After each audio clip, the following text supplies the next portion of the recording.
got your wig, ho. You're mad. Miss Wig. I got your wig, ho.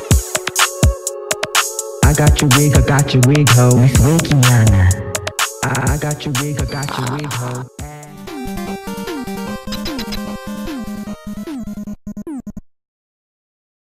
Some viewers may find the following video disturbing. Viewer discretion is advised.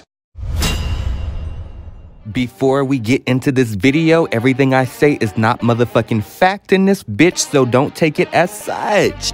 Girls can't take my motherfucking mouth, bitch. My mouth is real, it is raw, it is raunchy, bitch.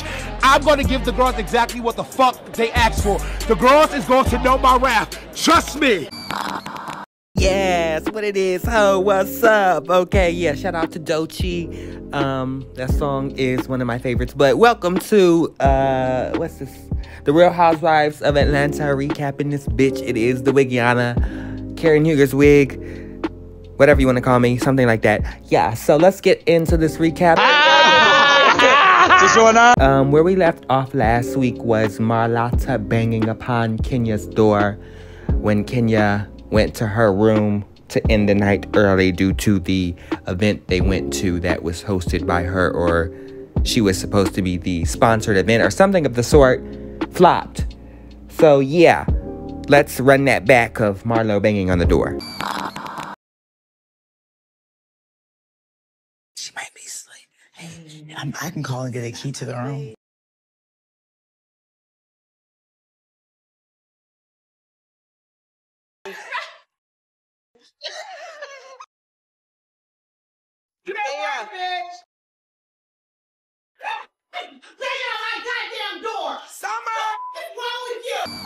Okay, oopsiana in this bitch. I forgot to say it was more than just Marlo banging upon the door. It was Sheree and Sonya. Now, they weren't banging like Marlo was, but they still, I feel like, okay, you guys are eating upon Marlo. And while, yes, she is out of order too, why can't y'all include the other girls? Because they were all knocking except for Manyatara Gurura, that girl. I know I can't stand her, but we're going to get into her in a minute. Anyways, yeah, it should be equal dragging. If you're going to drag Marlo, y'all should drag Sheree and Sonya. Didn't I tell you I wanted to get my seat? I told Josephine, leave me the fuck alone. Y'all know y'all need to let go of Marlo's edges, because every time I go on Twitter, I see Marlo's ruining the show, Marlo's declassing the show, yeah. Ain't this an ensemble show? How can one person ruin it? Especially if they're not on the screen for that goddamn long. I mean, come on now. Oh, please. Oh. Yeah, because I could have sworn this was an ensemble show. And like I said, I get that. Or hold on, let me make it clear before you bitches get in the... Whoa, I meant to watch my mouth. Before y'all get in the comments talking about, well, you don't know. Before y'all get to talking crazy, I'm not even a Marlo stan. I'm just saying, like, shouldn't the shade upon Marlo ruining this show be spread around equally? Because I feel like they all have a hand in it. Because, I mean, what are they really all bringing to that table? I mean, we do have Drew down the line sharing her divorce story because they had to reshoot some things. So we know that's coming. And hopefully Kenya will share more of her divorce situation.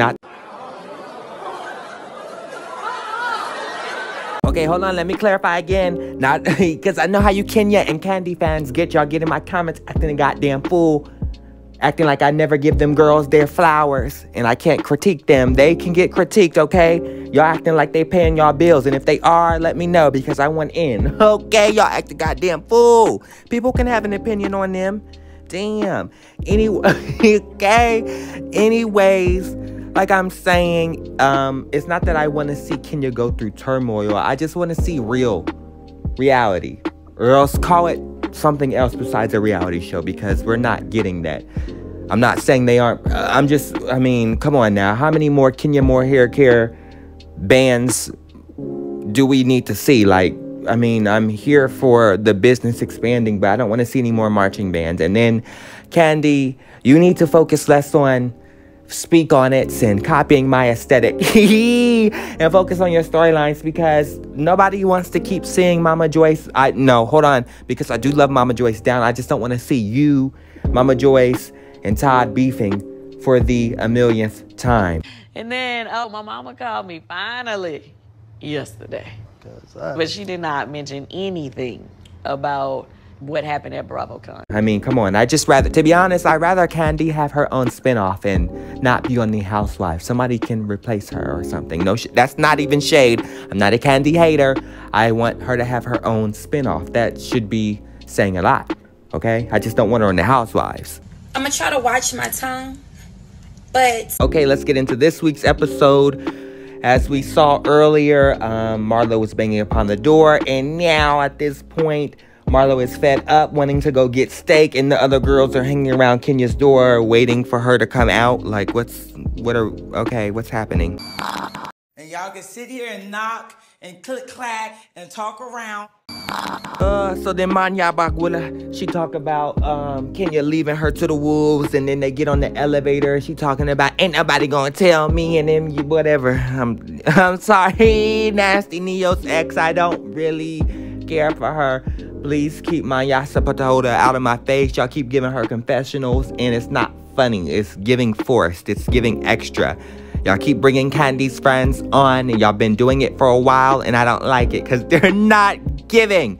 We don't need any more minions. We don't need any more Candy-coded clique. Again, this is not me hating on Candy. This is just me saying, come on now, what's happening here? I don't need Manya Toyota. Okay, anyway, so they get off the elevator, and Marlo slams the door on, excuse me, Manyara Patara. Okay, now wait just 1 second, glasses. Okay, hold on with me and my 4 eyes.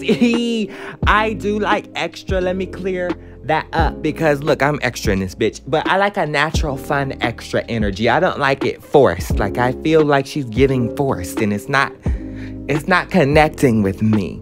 Okay, so yeah, I just want to say that. Anyways, let's get back into, or y'all about to see Marla slam the door upon Mantaparapara.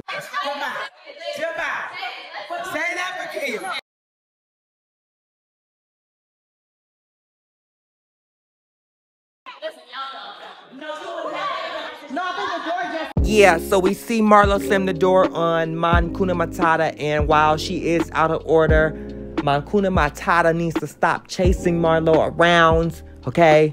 Now, I'm not saying that, okay, Marlo has done that to Portia. I'm just saying, like, you wondering why she slammed the door in your face. Stop following her around yelling, talking about what you talking about. She don't want to hear it. And I don't want to hear it either. But I was here for the door slam, even though it is out of order. So, yeah, eat Marlo up for that, because it is justified. And also, we do see Sheree talking about, well, I don't think she meant to slam the door. Yeah, girl, come on now, Sheree. I see you being a ride or die for Marlo, but you know she meant to slam the door upon Mankuna Matata. So stop it. What I forgot to mention was Kenya, in the meantime, is in her room talking about, I'm gonna call the police, I'm gonna call the police, girl. Stop it. I got to call a lady for my damn food. I'm hungry. I'm gonna have to. Marlo, breathe. Manyata, I have nothing else for this bitch. And you told her that, but for the sake of the group and us just figuring out why we're here and how long we're gonna be here. And then that bitch opened the door looking like a damn demon possessed. Okay, work. So the next scene we get is Kenya then fell out because Marlo then worked her up. So okay, that's not what happened.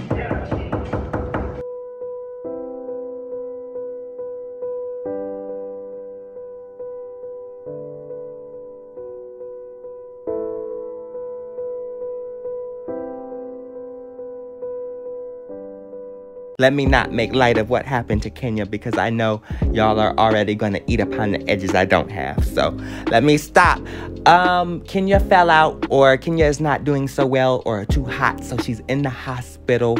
And the rest of the girls, Courtney, Mankuna Matata, Sheree, and Marlo are in the room, the hotel room, to be specific, and they are FaceTiming her, checking in on her, and Mankuna Matata breaks down because her mom recently passed away, and that's a serious matter, so I'm not making fun of it. I'm just wondering how we got to okay, here we go. I just wonder, Okay, but on a real note, let me send some positive energy and positive vibes to Hakuna Matata, because going through the grieving process is never fun. As I talked about on this channel, I have lost my brother, but losing your parent, that's a whole nother level of grief that I cannot relate to, and my condolences and everything go out to her. But I'm still gonna stay on your neck, Hakuna Matata, but for this, you know I have sympathy for, but let's get into the scene. We're sending prayers and kisses to you. Love you, baby. Okay. You're welcome. Bye, baby. Get some rest. She looks exhausted. She is. Like, it's serious. Because, you know, since my mom passed in July, I'm sorry. So seeing her, it's so sorry. Yeah, it's okay. I'm so sorry. Oh my God. I am so sorry. I did not know. Damn, Mañana Hakuna Matata is supposed to be the emotional support friend, and she breaking down. Girl, keep it together. I'm playing. I already explained I have sympathy for her.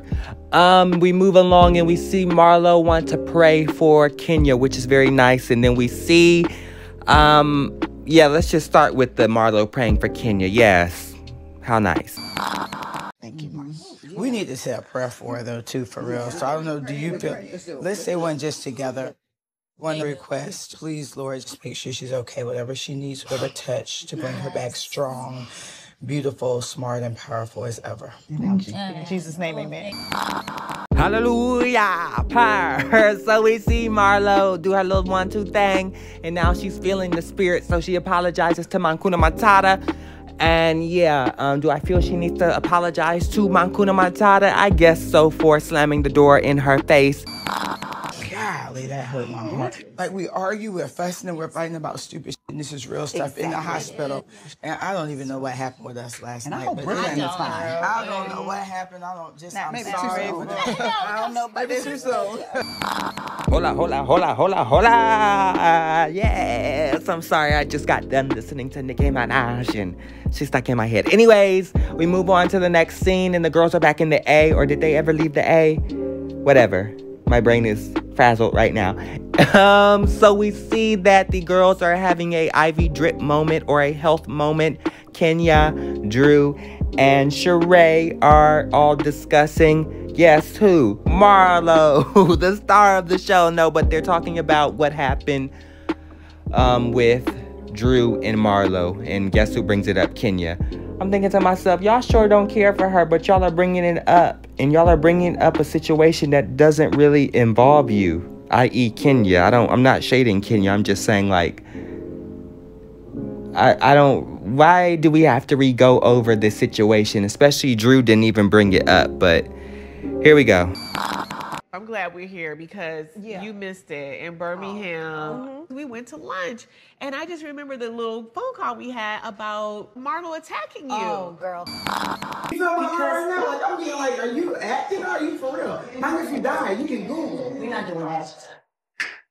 My nephew is dead. My blood nephew is dead. My blood nephew is dead. But You're talking about acting. No, you're acting about my nephew is dead, bitch! It seems to me that Kenya wants Drew to be more angry than she is, because I feel like the situation isn't a big deal. Yes, Marlo went off, but she didn't attack Drew. I mean, she just had a emotional moment, as they all do in this bitch. I could have sworn I saw Drew throw a wig at somebody last season, or the season that LaToya was on. Didn't Kenya turn up on somebody? I mean, they all turn up. Like, let's stop with the dramatics. Is this bitch for real right now?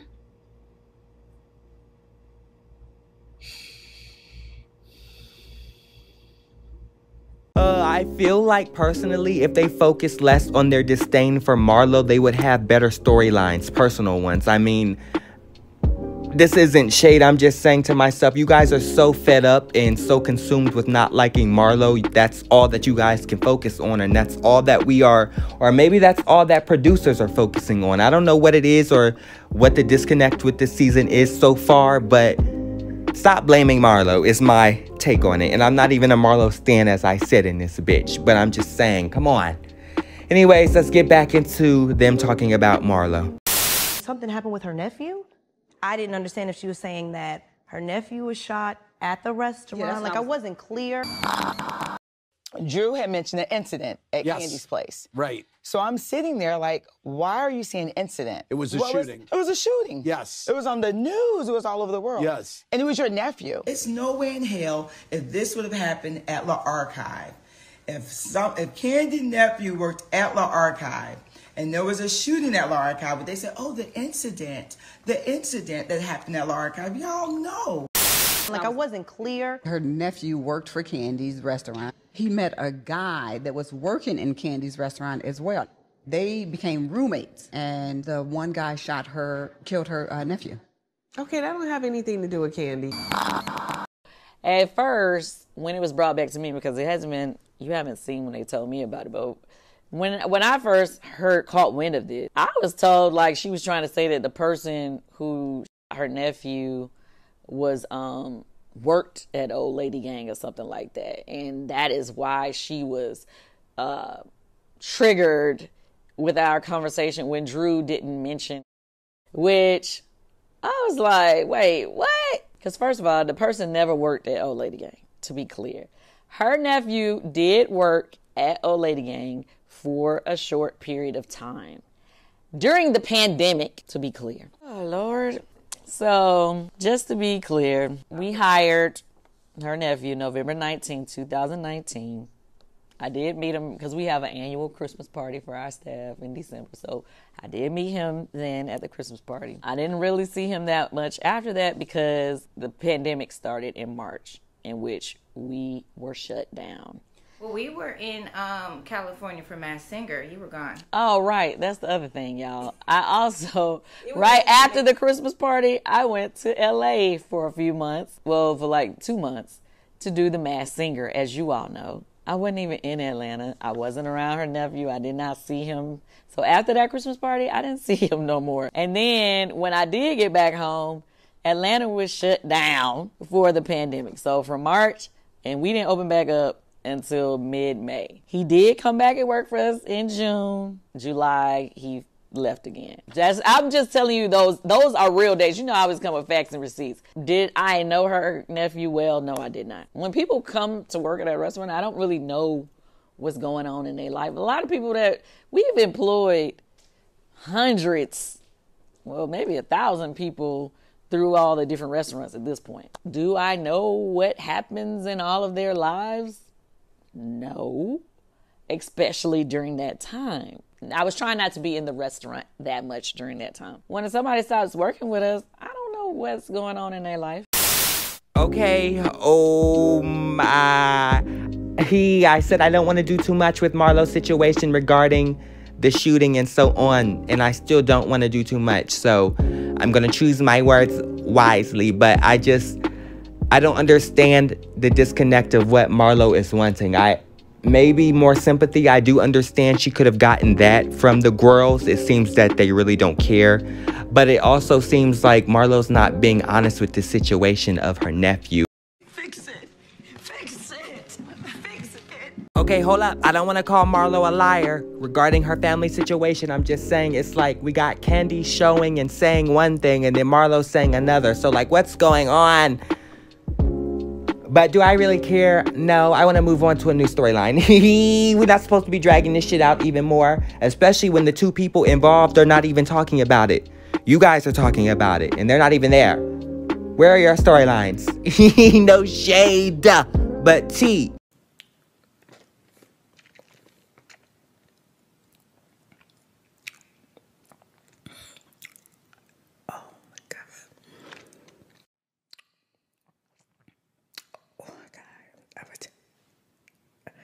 And then we move on to, I guess now, Sheree is addressing Drew about what she said about not receiving She by Sheree at the reunion. I mean, come on. What's going on with these? Can y'all? Okay. Play the clip.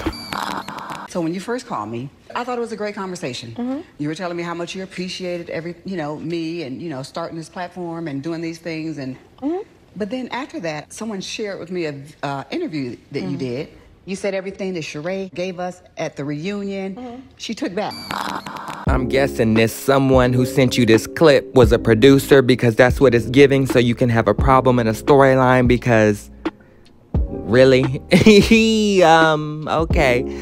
So that was the end of the episode. I'm going to need, I don't want to say this is a flop season so far, but what's going on? 2 filler episodes in a row? Last week was not really giving so much, but thanks to Marlo, it was. And then this week,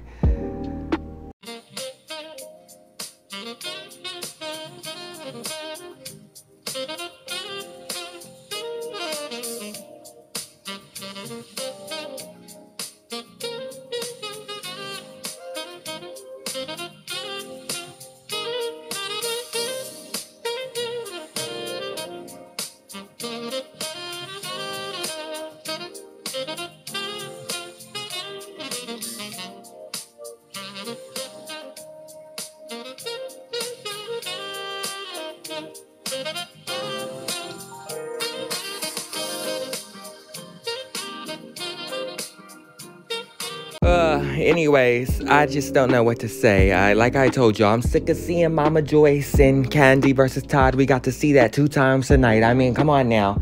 It's nice to see her in a different wig, but I don't want to see the same storyline. Come on, she's switching up the wigs. Can we get a new storyline? What's happening here?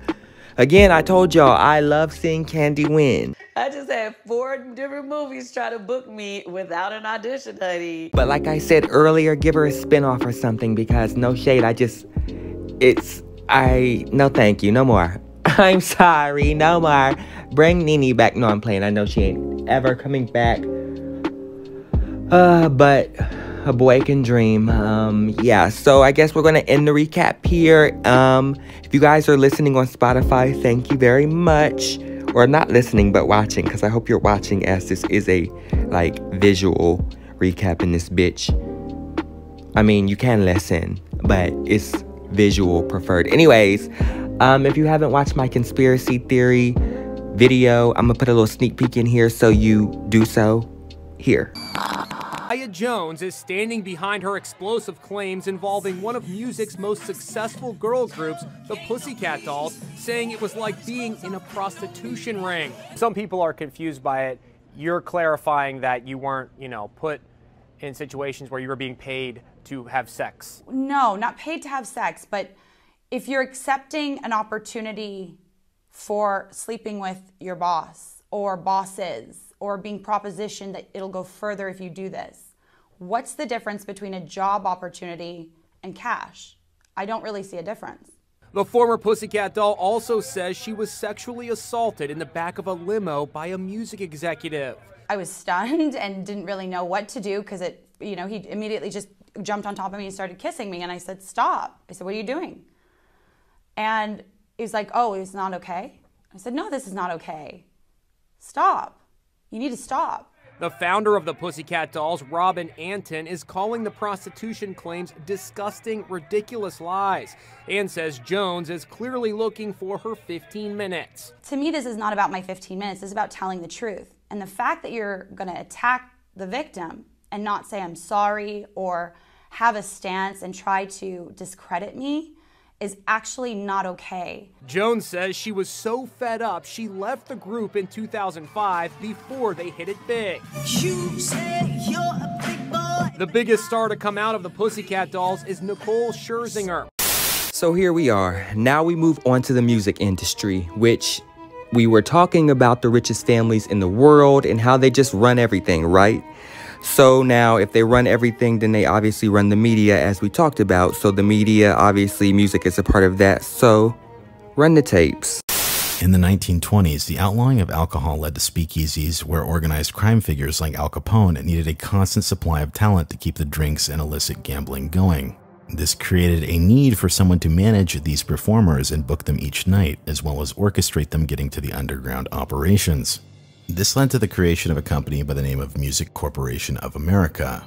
The guy who founded it was named Julius Caesar Stein. He was already a doctor with a great income, but Prohibition had made it so that this job opportunity was more lucrative than his current one. Seemingly via the use of the Chicago outfit, they managed to extort, cheat, lie, and corrupt their way to the top, to the point that this talent agency had effectively retained a monopoly on all of Hollywood and show business.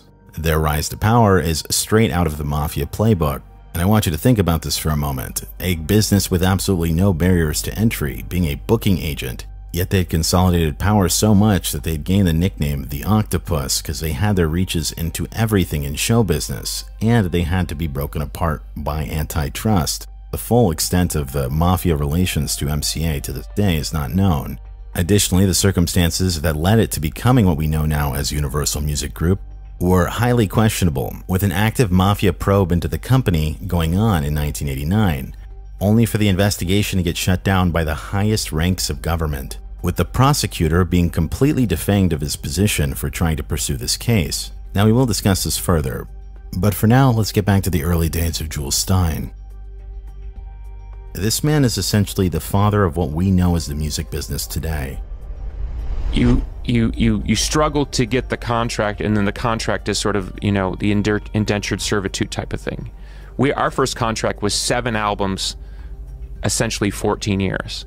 So I signed that contract when I was 23. That's crazy. Okay, so I'm signing, at 23 years old, I'm signing a contract that's supposed to take me into 37. You're signing a contract for more than half your life.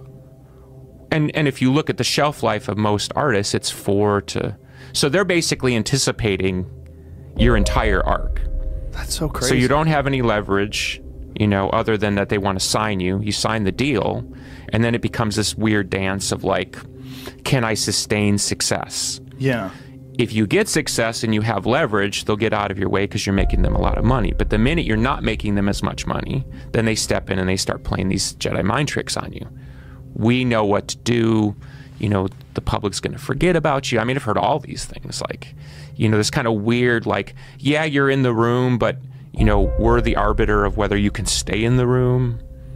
That's the weird position that record companies had for a long time that they don't seem to have anymore. I would argue against that, because they still do? Well, they've moved to a different set of circumstances, and I'm not as conversant as I once was, but one thing they do with certain younger artists, but I think particularly more in the pop realm, is they do these 360 deals where it's like, right, if you get a perfume deal, if you, like your whole world, they own you. We own a piece of your whole world.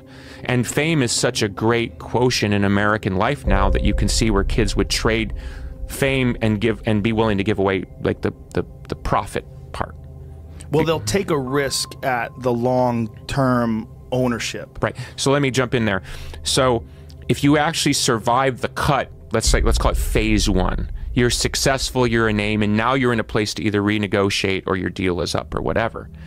I once had a conversation with a very powerful music executive, and I said, and I was friends with the guy, so I was like, give me the insider psychology here. Now that I know the game that you run, what do you tell people like me when they get here? And he says, oh, it's just, there's always a price. So they know that even if you get through the matrix of the whole thing and get out the other side, that there's just a dollar amount that will buy you back in. Whoa. They're not worried that you'll go independent. And in fact, if you look at a lot of the machinations of the music business over the last 20 years, especially with the rise of the internet, it's to keep people in the system. Yes. They don't want true independence. It goes without saying that once enough power is consolidated in any industry by limiting competition, the workers in that industry will flock there because that's where the majority of the opportunity is. Organized crime is notorious for using frontmen for almost all of their business dealings, and to quote the Chicago Tribune, as the schemes got more complicated, mobsters needed the help of lawyers, politicians, and frontmen with relatively clean criminal records. It was a Faustian bargain. Now, if you're unfamiliar with the term Faustian bargain, it essentially means a deal with the devil. Throughout history, there have been a number of Faustian bargains, but in present day, you'll notice that almost every person who claims this comes from the entertainment industry.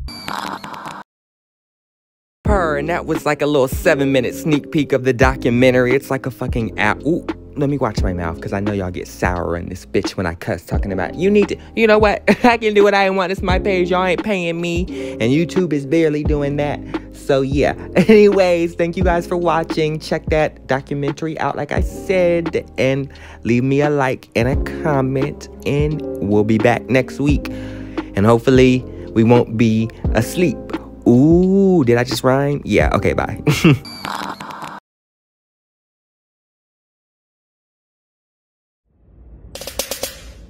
Ew.